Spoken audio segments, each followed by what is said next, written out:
بسم اللہ الرحمن الرحیم۔ السلام علیکم پیارے دوستو، حضرت سیدنا امام احمد بن حنبل رحمۃ اللہ تعالی علیہ فرماتے ہیں کہ عذاب قبر حق ہے اور اس کا انکار گمراہ اور گمراہ گر کے سوا کوئی نہیں کرے گا۔ کافر اور منافق یعنی زبان سے دعویٰ اسلام اور دل میں اسلام سے انکار کرنے والے کو ہمیشہ عذاب قبر ہوگا۔ گنہگار مسلمان کو گناہوں کے برابر قبر میں عذاب ہوگا، لیکن دعا صدقہ اگر وہ کرتا رہے تو اس کے سبب اس سے عذاب اٹھا لیا جائے گا۔ عذاب قبر سے مراد برزخ میں ہونے والا عذاب ہے۔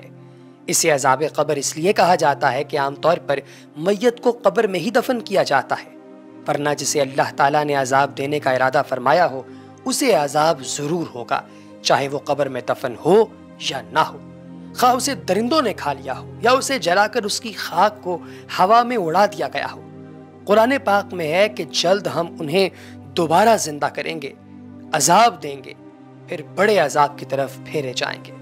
اس آیت کے تحت امام علی بن محمد خازن فرماتے ہیں کہ 2 مرتبہ عذاب دینے سے مراد یہ ہے کہ ایک بار تو دنیا میں رسوائی و قتل کا اور دوسری مرتبہ قبر کا عذاب۔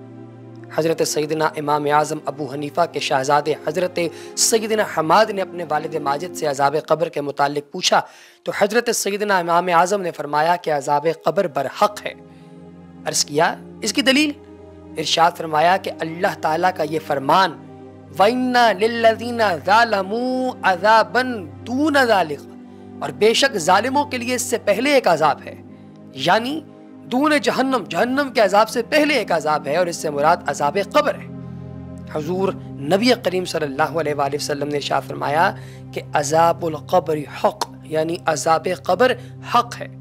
عذاب قبر کے اسباب ہیں بہت، لیکن ان کی طرف جانے سے پہلے آپ کو میں کچھ کلپس دکھانا چاہتا ہوں۔ اس پہلے کلپ میں آپ لوگ دیکھ سکتے ہیں کہ ایک شخص ہے جس نے ایک قبر کے اوپر ایک سانپ کو دیکھا۔ اس نے اس قبر والے کا اندازہ لگا لیا کہ یقینی طور پہ اس کو عذاب ہو رہا ہوگا اور یہ سانپ اس پر مسلط کر دیا گیا ہے۔ اس نے حتی الامکان کوشش کی کہ اس سانپ کو کھینچ کر وہ یہاں سے باہر نکال دے اور اس قبر والے کے لیے آسانی پیدا کرے۔ اس نے سانپ کو کبھی گلے میں ڈالا، کبھی اپنے جسم کے ساتھ لپیٹا، کھینچنے کی کوشش کی، بے شمار کوشش کے باوجود وہ سانپ کو باہر نہیں نکال سکا۔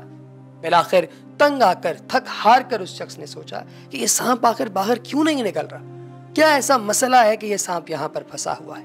تو بتانے والوں نے بتایا کہ یہ جس سانپ کو تو نکال رہا ہے اس کو پیدا ہی اس قبر والے کو کھانے، ڈسنے اور عذاب دینے کے لیے گیا ہے، تو جو مرضی کر لے تو اس کو یہاں سے ہٹا نہیں سکتا، اس لیے تجھے کچھ کہہ بھی نہیں رہا، کیونکہ تیرے لیے تو یہ پیدا ہی نہیں کیا گیا۔ پھر دوستو ایک اور واقعہ، ایک اور کلپ جو کہ بہت ہی ہیبت ناک اور بڑا ہی عجیب و غریب ہے۔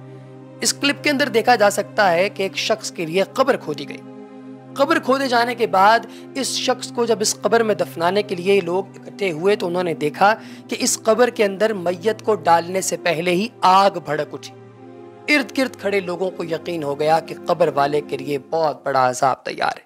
عالم برزخ سے یہ شاید ہی بچے، اس کو جتنا عذاب عالم برزخ میں ہو جانا ہے پتہ نہیں اس کا کیا بنے گا۔ اس بندے کی قبر کے اندر دوستو آگ بھڑک رہی، آپ دیکھ سکتے ہیں اپنی آنکھوں سے۔ تو اللہ تبارک و تعالیٰ سے معافی مانگنی چاہیے کہ اللہ پاک کی ذات معاف کرے اور ہم لوگوں کے تمام گناہوں کو بخشے۔ ہر وقت، ہر دم، ہر سانس کے ساتھ توبہ کرنی چاہیے۔ یہ تیسرا کلپ دیکھیے جس میں ایک قبر کے اندر بڑا سوراخ آپ لوگ دیکھ سکتے ہیں۔ آپ کے ذہن میں آتا ہوگا کہ یہ کہاں سے آیا سوراخ اتنا بڑا، یہ عذاب کون سا ہے، کس چکر کا ہے، اس کی تو ہمیں سمجھ ہی نہیں آ رہی۔ دوستو اندازہ لگائیے، یہ جو اتنا بڑا سوراخ آپ کو دکھائی دے رہا ہے، اس سوراخ سے ایک سانپ اس قبر کے اندر گیا اور اس سانپ نے اس قبر والے پر عذاب مسلط کیا۔ سانپ اللہ نے پیدا کیا اس بندے کے لیے کہ وہ جائے گا اندر، وہ ڈسے گا اس شخص کو اور اسے پتہ چلے گا کہ اس نے دنیا میں کتنے بڑے بڑے کانڈ کیے۔ دوستو یہ آپ نے 3 کلپ دیکھے۔ عذاب قبر سے کون شخص محفوظ رہے گا اور کس کو عذاب قبر ہوگا میں یہ بھی بتا دیتا ہوں۔ حضرت سیدنا قتادہ رضی اللہ تعالی عنہما آپ فرماتے ہیں کہ عذاب قبر کے 3 حصے ہیں۔ 1/3 عذاب پیشاب سے نہ بچنے کے سبب، 1/3 غیبت کے سبب اور 1/3 چغل خوری کے سبب ہوتا ہے۔ اور عذاب قبر سے بچنے والے لوگ کون ہوتے ہیں، یہ بھی ایک اہم سوال ہے۔ تو دوستو شہید عذاب قبر سے محفوظ رہتا ہے، اسے عذاب قبر نہیں ہوتا۔ رمضان المبارک میں فوت ہونے والا، اسی طرح روز جمعہ یا شب جمعہ انتقال کرنے والا، روزانہ رات میں تبارک الذی بیدہ الملک پوری سورت پڑھنے والا، تلاوت قرآن پاک کرنے والا، ہر وہ مسلمان جس سے قبر کے سوالات نہیں ہوں گے اسے عذاب قبر بھی نہیں ہوگا۔ حضرت سیدنا امام عمر نصفی رحمۃ اللہ علیہ فرماتے ہیں کہ فرما بردار مسلمان کو عذاب قبر نہیں ہوگا، لیکن اسے قبر دبائے گی اور وہ اس کی تکلیف اور خوف کو محسوس بھی کرے گا۔ پیارے دوستو، عذاب قبر بے شمار حدیث اس کے بارے میں موجود ہے۔ قرآن مجید کی کئی آیتیں ہیں۔ اللہ پاک کی ذات سورہ المومن آیت نمبر 46 میں ارشاد فرماتا ہے، وہ لوگ برزخ میں صبح اور شام آگ کے سامنے لائے جاتے ہیں، اور جس روز قیامت قائم ہوگی حکم ہوگا فرعون والوں کو، ماں فرعون کے نہایت سخت آگ میں داخل کرو۔ اس آیت میں فرعونیوں کا عالم برزخ میں عذاب میں مبتلا ہونا صراحتاً مذکور ہے۔ اسی طرح تمام کفار و مشرقین اور بعض گنہگار مومنین کو برزخ میں عذاب دیا جائے گا، جیسے کہ بہت سی صحیح حدیث میں مذکور ہے، یہاں تک کہ جب پہنچے ان میں سے کسی کو موت، کہے گا اے رب مجھ کو پھر بھیج دو، شاید کچھ میں بھلائی کا کام کر لوں اس میں جو میں پیچھے چھوڑ آیا ہوں۔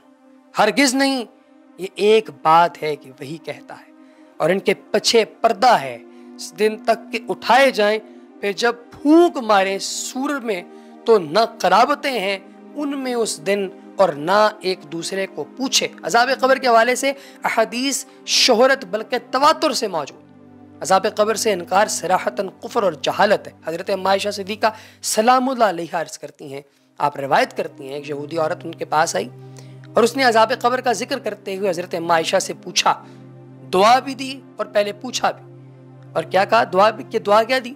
اللہ تعالیٰ آپ کو عذاب قبر سے بچائے۔ حضرت عائشہ نے رسول اللہ صلی اللہ علیہ وآلہ وسلم سے سوال کیا کہ کیا واقعی عذاب قبر ہوتا ہے یا رسول اللہ؟ تو سرکار دو عالم علیہ السلام نے فرمایا، جی ہاں، عذاب قبر حق ہے۔ حضرت ام عائشہ صدیقہ سلام اللہ علیہا فرماتی ہیں کہ اس کے بعد میں نے رسول اللہ صلی اللہ علیہ وآلہ وسلم کو ہمیشہ دیکھا کہ آپ عذاب قبر سے پناہ مانگتے تھے۔ حضرت ابو ہریرہ رضی اللہ تعالیٰ عنہ سے روایت ہے کہ رسول اللہ صلی اللہ علیہ وآلہ وسلم سے روایت ہے، فرماتے تھے، دعا کرتے تھے یوں کہ اے اللہ، میں تجھ سے قبر کے عذاب سے پناہ مانگتا ہوں، اور جہنم کے عذاب سے، اور زندگی اور موت کے فتنے سے، اور دجال کے فتنے سے۔ حضرت ابن عباس رضی اللہ تعالیٰ عنہ سے مروی ہے کہ سرکار دو عالم صلی اللہ علیہ وآلہ وسلم مدینہ یا مکہ کے کسی باغ سے گزرے، اتنے میں دو انسانوں کی آواز سنی جن کو قبر میں عذاب دیا جا رہا تھا۔ نبی کریم علیہ السلام نے ارشاد فرمایا، ان دونوں کو عذاب ہو رہا ہے اور کسی بڑے کام کی وجہ سے عذاب نہیں ہو رہا، بلکہ ایسی معمولی باتوں پر جن سے بچ سکتے تھے۔ پھر آپ نے فرمایا، ان دونوں میں سے ایک پیشاب سے نہیں بچتا تھا اور دوسرا چغلی کرتا پھرتا تھا۔ پھر آپ علیہ السلام نے ایک تر ٹہنی منگائی، پھر اس کے 2 ٹکڑے کیے، پھر ایک ایک ٹکڑا دونوں قبروں پر رکھ دیا۔ صحابہ نے کہا، یا رسول اللہ آپ نے ایسا کیوں کیا ہے؟ آپ نے فرمایا، شاید ان دونوں کا عذاب ان کے سوکھنے تک ہلکا کر دیا جائے۔